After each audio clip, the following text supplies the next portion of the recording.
In a sport that's all about perfection, what happens when the best driver in the world makes a few mistakes?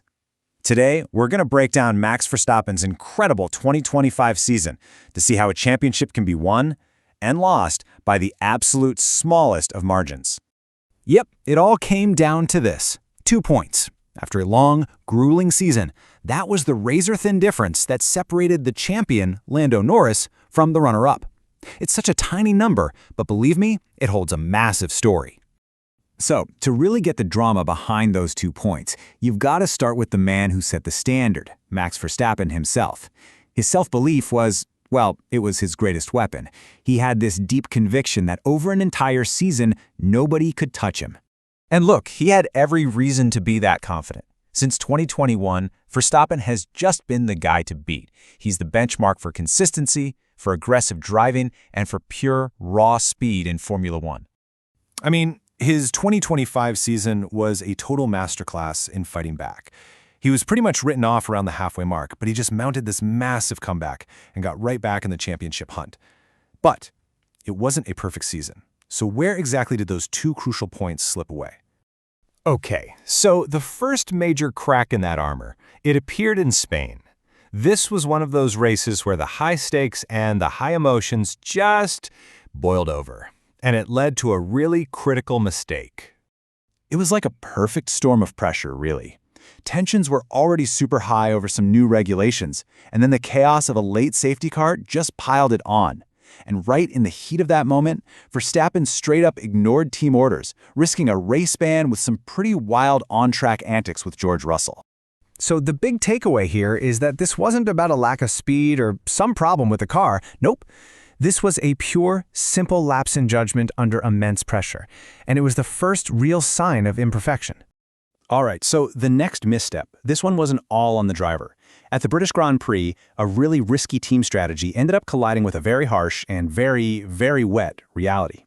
So the team made this huge strategic bet on the weather. They chose a low-drag setup, which is perfect for a dry, fast race. But of course, then the heavy rain started to fall.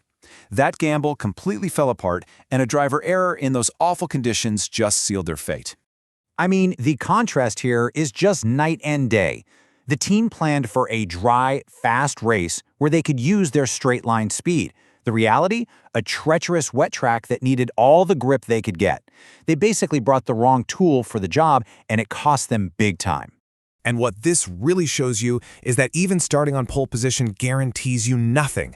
When a team's strategy and a driver's execution don't line up with the conditions, well, a potential podium can disappear in a heartbeat.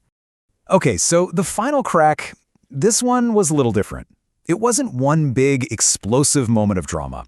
Instead, it was an entire weekend where the champion and his team just seemed, well, uncharacteristically out of sorts. It was kind of a chain reaction of just not being on it. It all started with a driver error in qualifying, and that immediately led to a compromised race strategy. And on top of all that, Verstappen just didn't seem to have his usual commanding pace. And you can see that domino effect perfectly right here. That first mistake in qualifying directly blew up their race strategy. They tried to be clever with the undercut, right? But then coming out of the pits behind slower traffic just completely wiped out any advantage they got from those fresh tires. A weekend like this just proves that at the elite level of Formula One, you can't be just 95% on your game. Even a small dip in form, from the driver to the car to the folks on the pit wall, can have absolutely major championship consequences. Okay, so let's bring it all together. We've seen the 3 cracks in the armor. Now let's finally answer that 2-point question we started this whole explainer with. When you look back at it, it just becomes crystal clear, doesn't it? It wasn't one single disaster that cost Verstappen the title. No, it was this collection of key moments, a brain fade here, a bad strategy there, an off weekend somewhere else, that all added up to that 2-point deficit. And this is just such a powerful reminder that a championship season isn't only won with a highlight reel of amazing victories. It's also lost in these small, quiet, imperfect moments. So it kind of leaves you with this final thought about the whole pursuit of perfection in sports. In the end, the story of this season isn't just found in the big triumphs, but in the tiny flaws that showed us that even the very